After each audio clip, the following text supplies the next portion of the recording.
It's my Nerd World, a Star Wars show, and I'm back from vacation. We're going to be talking about The Acolyte, episodes 6 and 7 of what is probably the singular strangest piece of Star Wars content, and albeit controversial, ever created. If you want to email me, TalkShowNerd@gmail.com. Really looking forward to talking about The Acolyte with you, and thank you so much for checking out this week's episode.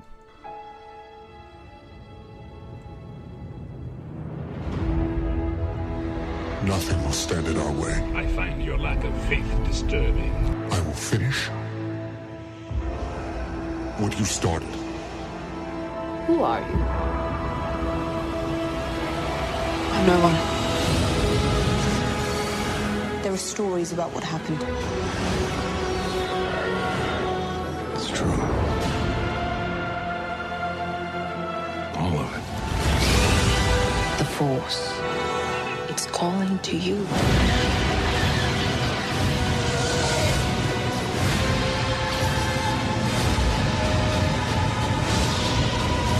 My Nerd World. Just let it in.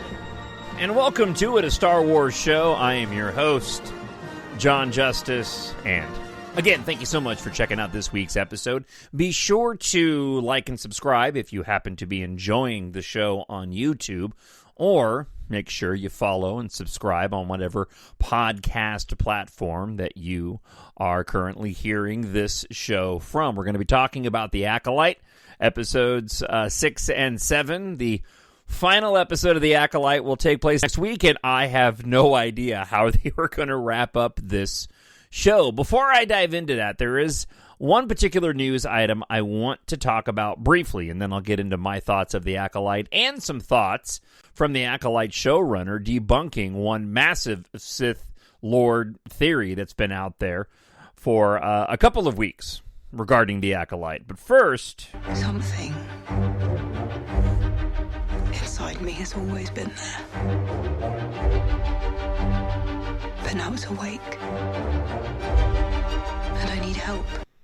now where this falls on the Lucasfilm Disney movie release schedule, I have absolutely no idea. The only thing that we know for certain at the moment that's been officially announced in terms of a release date is The Mandalorian and Grogu show coming out in 2026.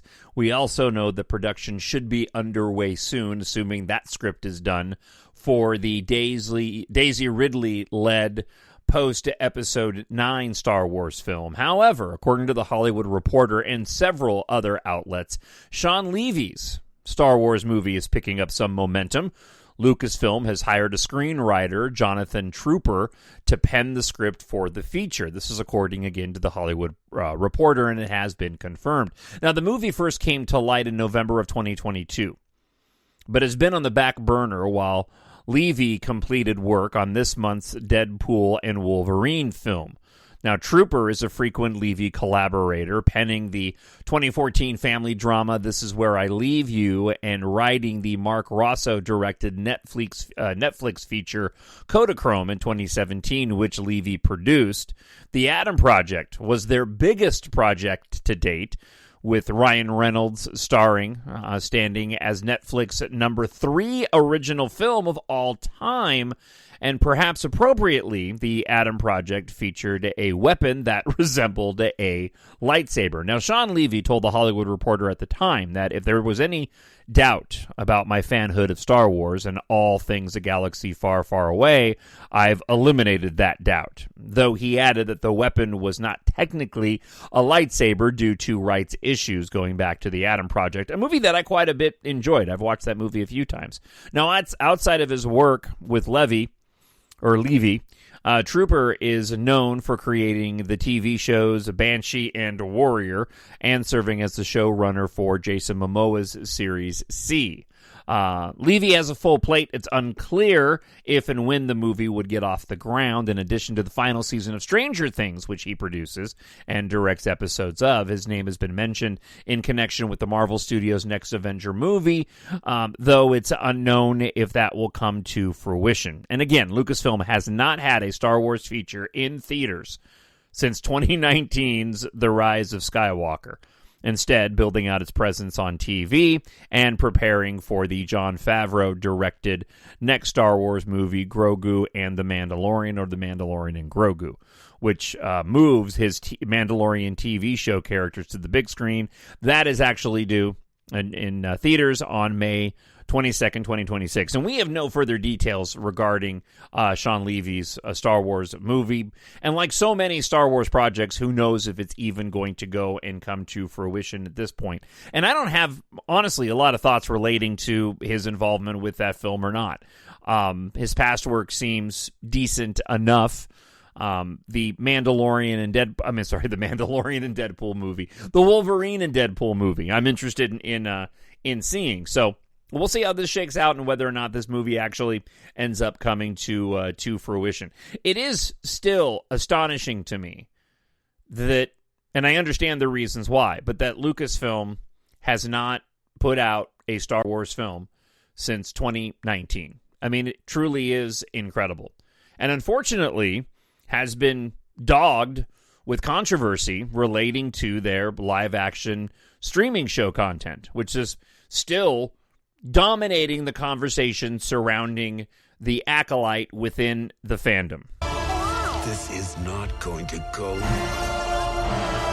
way you think. And as I stated at the top of the show, the ACOLYTE probably is the singular strangest piece of Star Wars content ever created. And the debate around it makes the Last Jedi debate look more akin to the discussions about Solo, a Star Wars story, box office returns. It really is incredible. And I've never had this type of experience watching Star Wars content of any kind before. My thoughts on Kenobi, I've made clear. I've tried to watch that series a second time. I've watched it all the way through while doing other things, and I have a ton of problems with that series. When it comes to the Book of Boba Fett, there's some things I like about it. Mostly, the story itself didn't really interest me. I thought the writing and the production was fine. I felt the flashback aspect of it was a bit wonky, and I feel like with the ACOLYTE, there's some issues with this as well, and there's something that they could have specifically done that would have remedied that, in my opinion. But when it comes to the Book of Boba Fett, a lot of that was just around, again, the story I just didn't find interesting, of having Boba Fett be that particular sort of godfather character on Tatooine. I did personally feel that the finale of the Book of Boba Fett was completely lackluster. What was supposed to be this epic battle and war on Tatooine just really came out flat, and it had some special effects issues, but I'm willing to sort of look those aside, given that this is a TV show for all intents and purposes. With the ACOLYTE, it's a completely different beast altogether. This is a series that I will go and rewatch. I watched all the episodes in order apart from episode 3 while on my vacation, and that would have been episodes 1 through 5, leading into episode 6. However, I also acknowledge the criticism around this show and agree with a lot of it. I think there's a lot of stupid decisions and choices that are made by these characters. I think there's a lot of agenda that's been injected in this show. I get really tired of all of the male characters just essentially being idiots. Now, that being said, this is a show that I will go back and watch again because there's enough elements in it. And in terms of the storylines and the plot points that I enjoy, I find them incredibly compelling. Adding to that, the choreography and the fight sequences are spectacular. I wish we got an abundance more of those. But this is an incredibly, incredibly flawed show on a number of levels. And this is why I'm so conflicted while watching this. Because a part of me says I should really not like this at all. And really, I feel like I should be a part of those that have a lot of legitimate complaints. Even though most of it is very subjective. But again, I still find myself oddly drawn to the show. So let's get into last week's episode, which I really, truly enjoyed. Probably one of my favorites, even though it was the one that had some of the least amount of action in it. This is the show's strong point in the characters of Osha and Quamir, the stranger, this Sith character. I think this is where the show really, truly shines, even apart from the action sequences. Unfortunately, we just haven't gotten enough of those characters. And I was expecting to get another flashback episode to get the rest of the story or a different perspective shift from episode 3, but I was hoping it would have at least been divided up while spending some more time with Osha and the Quamir Sith character. But unfortunately, it was another full episode of just another flashback, which failed in its attempt to do Rashomon. And I'll go there really quick, and then I'll get back to episode 6. When it comes to doing Rashomon storytelling, the idea is that it's supposed to be that you see events that play out pivotal to the story from different points of view. The same events from different points of view that dramatically shift your opinion from one piece of storytelling to another based off somebody's point of view. That's not really what happened with episode 7. All we did was get the perspective of the Jedi seeing the events that played out the way that we saw them played out while getting some backstory as to what the Jedi were doing. So we saw, the version from the twins' point of view and the witch's point of view, and then we saw the Sith and just essentially what they were doing at that same time, watching those same events. It simply didn't work for me. Now, getting back to episode 6, I don't think, given the fact that episode 7 was a second crack at the 16-year flashback, that we're really going to see that relationship between the stranger and Osha fully realized, unless the final episode is like 2 hours long, which I doubt it's going to be. Now, the showrunner, Leslie Henlon, stated that it was clear that there was an attraction between those characters. I think the whole Quamir in the water nude scene bit was a little ham-fisted. Relating to the attraction between these two characters, it clearly, if that's the case, and this is what Leslie Headland said, if it is an attraction between these two characters, it's not romantic, it's more on the lustful front. But this was the dynamic that we were sold on when the show was originally pitched. How these Sith characters develop, how a Sith character brings along an acolyte and turns them to the dark side. We only really got a small piece of that at the very end of episode 6 when Osha goes and dons the stranger's helmet on at the end. I'm less interested in the May-Soul dynamic, as it would appear May is pretty conflicted over what side her allegiances lie, but personally I'm just not as interested in that anymore. She's kind of gone back and forth, and I've felt the Osha character was much more compelling. Now, as we get into episode 7, it didn't really do anything for me relating to making the situation more interesting, relating to May and why she was conflicted. I mean, we understand and kind of understood before what her whole motivation was for going after the Jedi. Now we just have a better understanding of why or what happened and the acts that the Jedi committed. And while episode 7 had some amazing fight choreography, I am disappointed in the lack of spaceships and the complete lack of space battles, although given some of the footage in the trailers, that should be coming in this last episode, because I know that there's some shots in space with spaceships that we haven't seen. At least I don't believe we've seen, unless this is May's ship, and I have to go back and watch the trailer. But the episode itself, while revealing in totality how everything went down, didn't really make one side particularly right or wrong. There appears to be justification across the board for everyone's actions.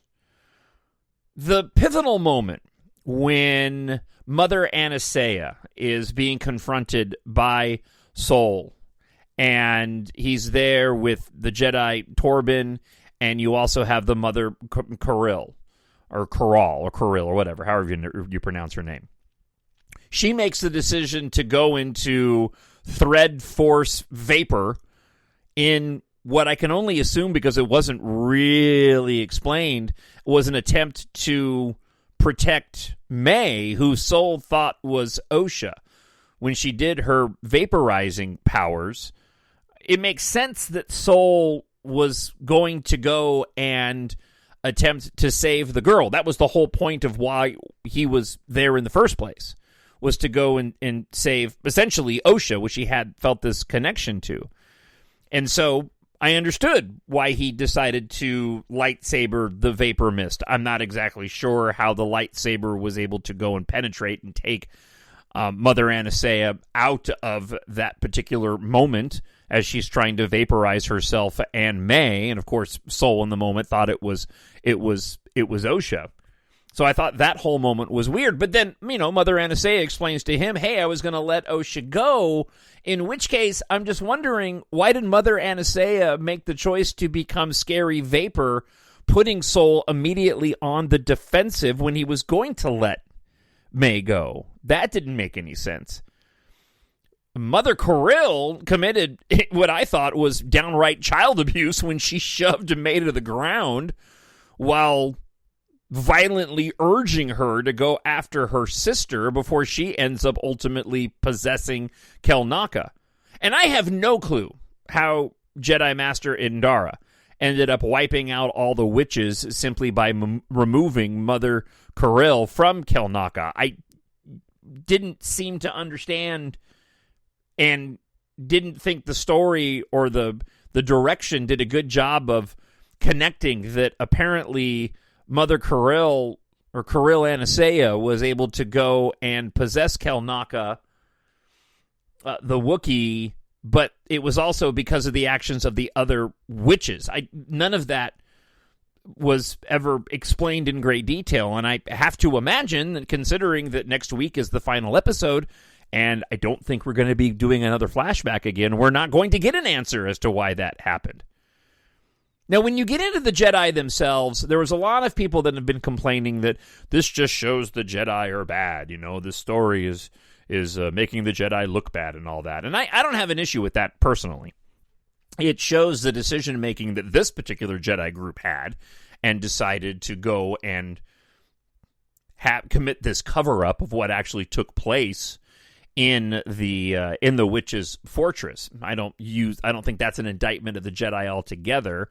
The story and the writing goes out of its way to try to provide the justification of how that all played out, but even then, it's a little bit thin. So suddenly now Indara, who has been very rational as a Jedi, and the whole time wanting to inform the Jedi Council of what is taking place, as Soul continues to push back against her. But then when all is said and done and they're heading back to Coruscant, she has and cares enough for this one child in Osha that they took along with them to go and betray the trust of the Jedi by not making them aware of what it was that they experienced on that planet, which was part of the whole reason why they were there in the first place.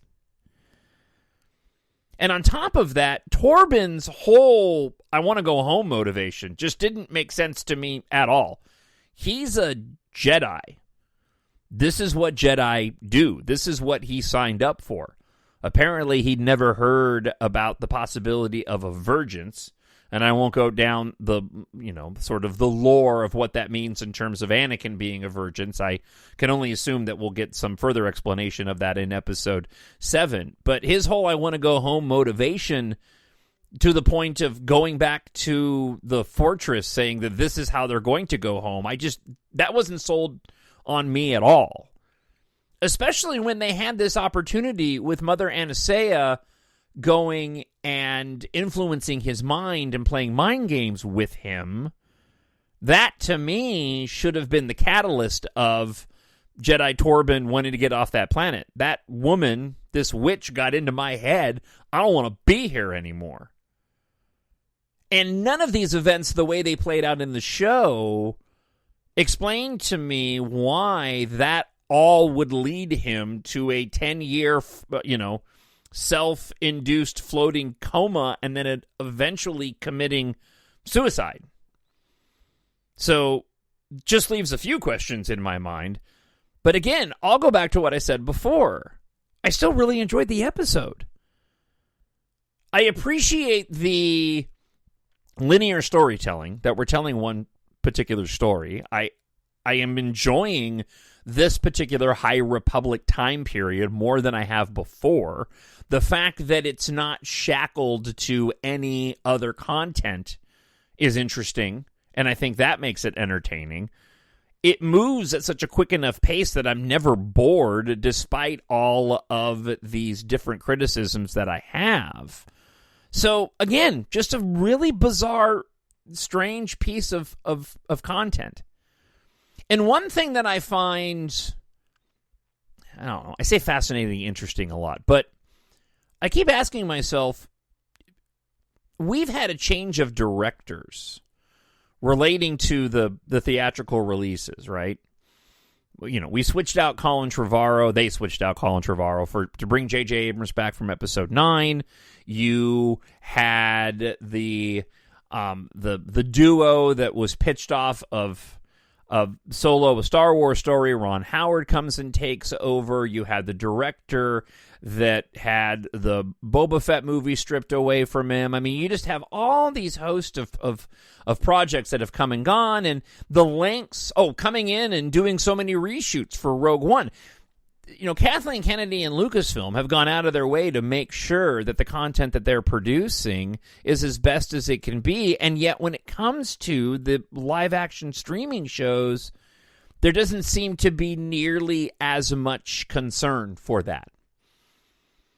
Because I would think that the story group, because they've shown it before, is smart enough to know that the fandom gets very specific about this stuff. And they would want to make sure that when they're presented with these stories and these scripts, that they're making the proper adjustments to avoid the controversy, simply because they've done it before in the past. So I find it so odd that this ACOLYTE show was produced the way that it was, and yet, I guess joke's on me, because apart from skipping episodes 3 and 7, I'll probably do a rewatch of the show.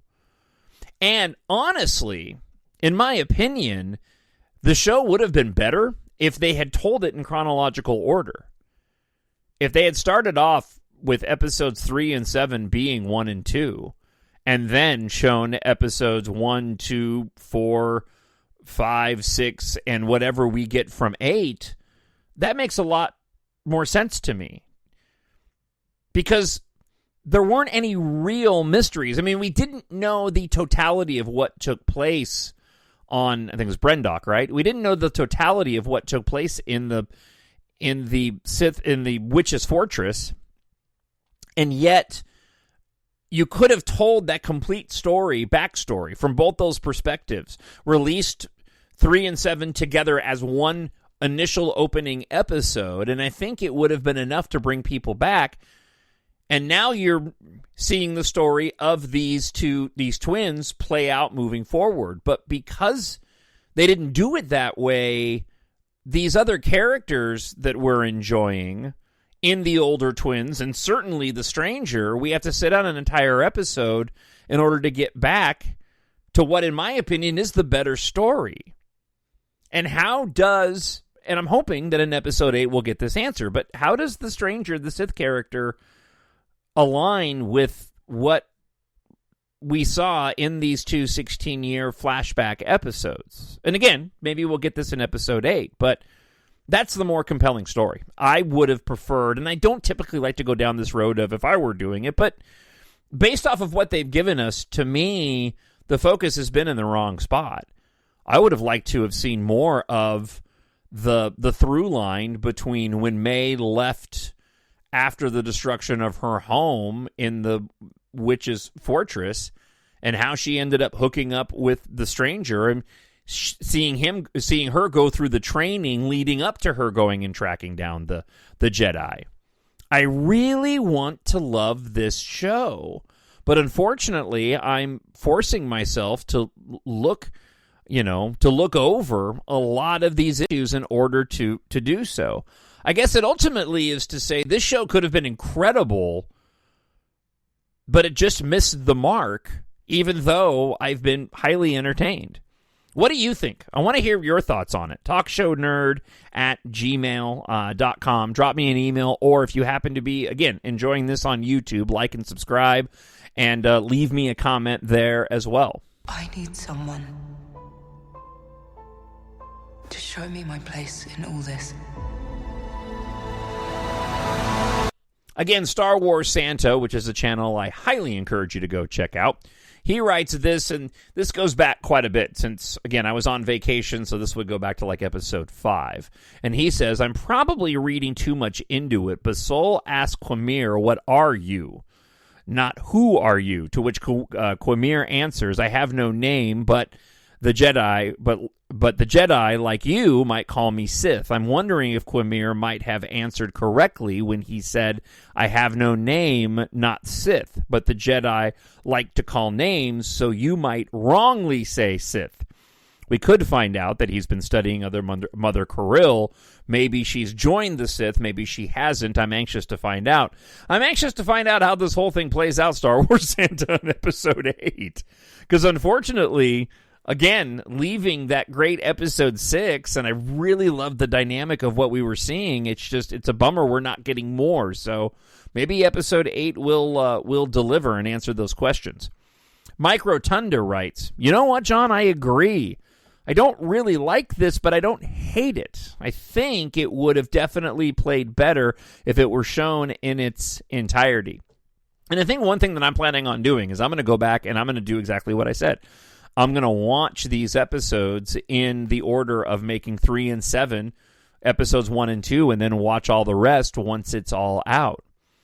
And I may have mentioned this before, so if I did, my apologies for repeating it. But man, I really wish that Disney Plus and most of these streaming platforms would give us the ability to watch these shows without the end of the episode interruptions. I know that most shows, and Disney Plus is no different, when they get to the end of the episode, the next episode little icon starts, but just make it so that episode's end and the next one immediately starts without all the credits.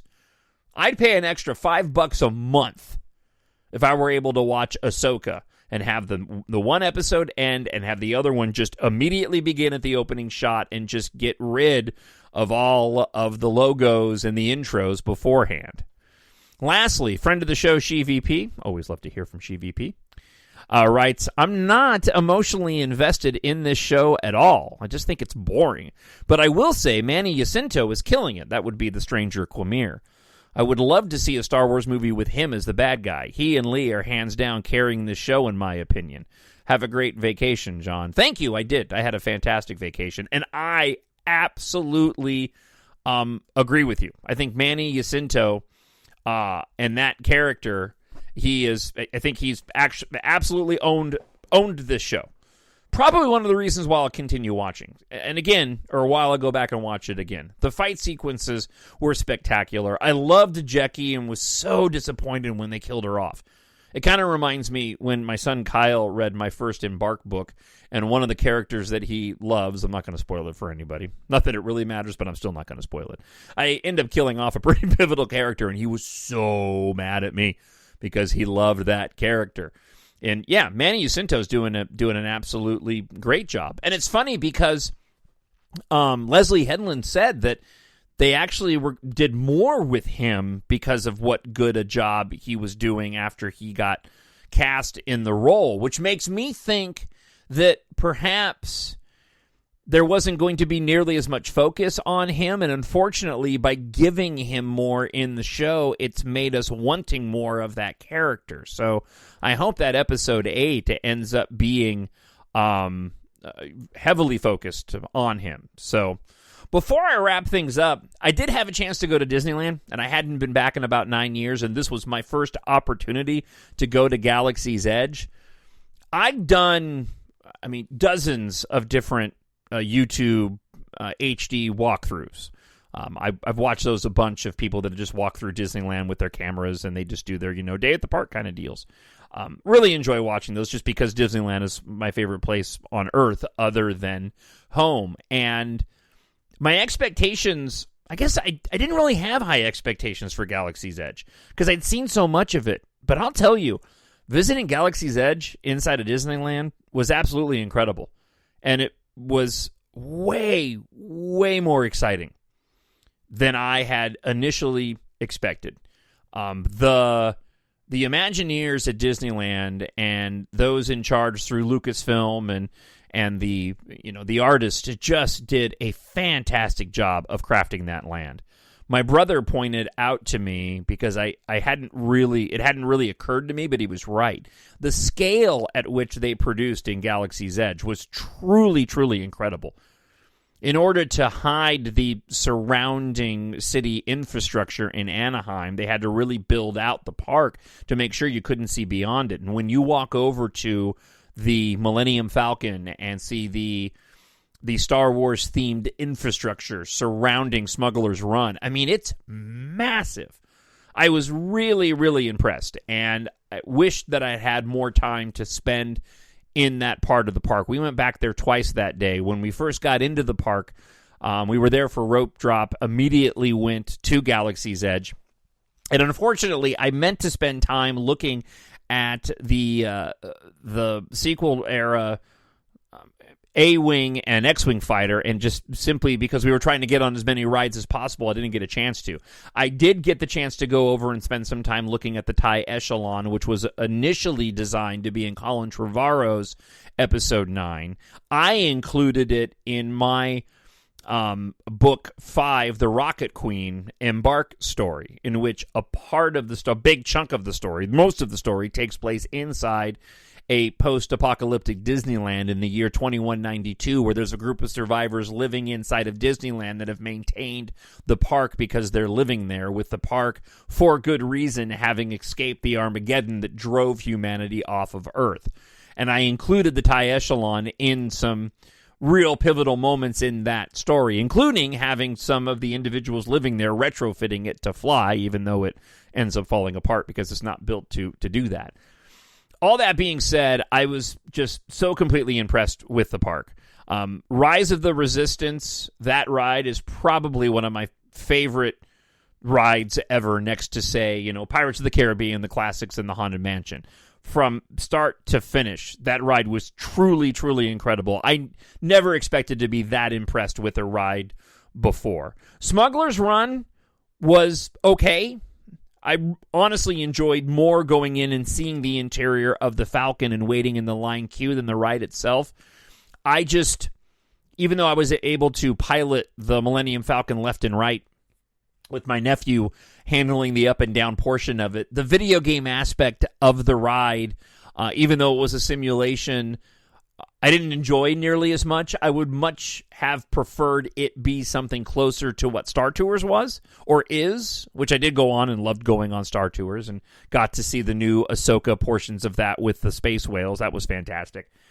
But being on Smuggler's Run, I would have rather have been a passenger in the cockpit with, say, like an animatronic or even video version of Han and Chewie, or, Rey piloting the Falcon. I guess we have to look in the right time period. Having Rey pilot the Falcon and us just going on a ride like we did for Star Tours. One more thing I'll mention, too, which kind of bummed me out being at the park, was I was really looking forward to getting some Star Wars merchandise, especially some clothing, t-shirts. And the style in which they were selling it, both inside the park at the Star Trader and at the Star Wars shop that used to be the Rainforest Cafe in downtown Disney, it's all very stylized specific. More leaning into the immersion of Galaxy's Edge than directly relating to being like a Rise of Skywalker shirt or a Last Jedi shirt, and that was a bit disappointing. I will say that one thing I am planning on purchasing, I did pick up a TC-14 action figure because I hadn't seen those anywhere else, and I thought that was cool. And they had a lot of different action figures, especially the droids that I would have like to have purchased if I had room in my suitcase, including Leia's lightsaber from The Rise of Skywalker, which was cheaper than all the other ones. I think it was only like $110 for one of the actual real good bladed sabers with the removable blades and all that. But again, suitcase-wise, I couldn't bring it home. But the one item that I really wanted to get was the Sith Wayfinder, and it was available inside the park in Galaxy's Edge, but it was also available at that other shop in downtown Disney. And it is just what I described. It's the Wayfinder from The Rise of Skywalker, and it actually comes with the case and it lights up.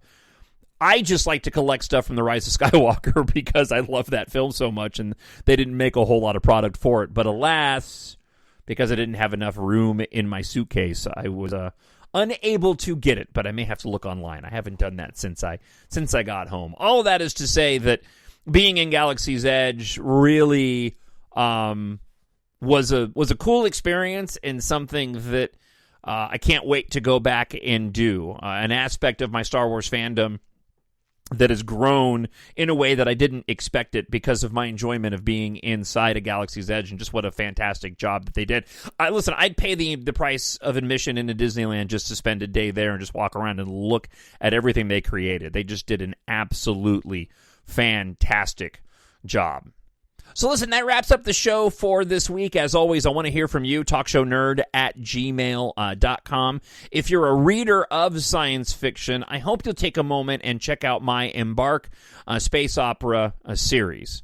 If you like your science fiction to be epic, filled with some romance, a lot of amazing technology, set in the future where air and spaceflight culture has replaced car culture with a ton of action, EMBARK is perfect for you.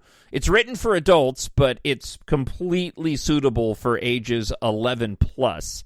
Pick up EMBARK Book 1 today if you haven't. It's available. The 7-book series is available in ebook, free on Kindle Unlimited, hardcover, paperback, and audiobook. And if you haven't yet, go and pick up Book 1 today in your preferred version on Amazon.com. Just search for EMBARK and Jon, Jon Justice. While Earth faces its end, the fight to rule the stars begins. When Taft Guardia agrees to help a fellow hotshot starfighter pilot, Keith Amaro, investigate a cryptic message from her late aerospace engineer father, they embark on a mission to uncover the truth behind her father's mysterious death and a looming planet-wide industrial catastrophe. With rival megacorporations, D-Corp and Enercon, on the brink of war during the global evacuation, Taft and Keitha must race to uncover the key to saving humanity and each other from annihilation before it's too late. Head on over to Amazon.com and again, search for EMBARK, E-M-B-A-R-K, and Jon, Jon Justice, and pick up your preferred copy. As always, thank you so much for checking out the episode this week. I look forward to hearing from you, TalkShowNerd@gmail.com, and I hope wherever you are, you're happy, that you're healthy, and that you're safe. God bless, and I'll talk to you again next week, and we'll discuss the finale of The Acolyte. The Force will be with you, always. My nerd world.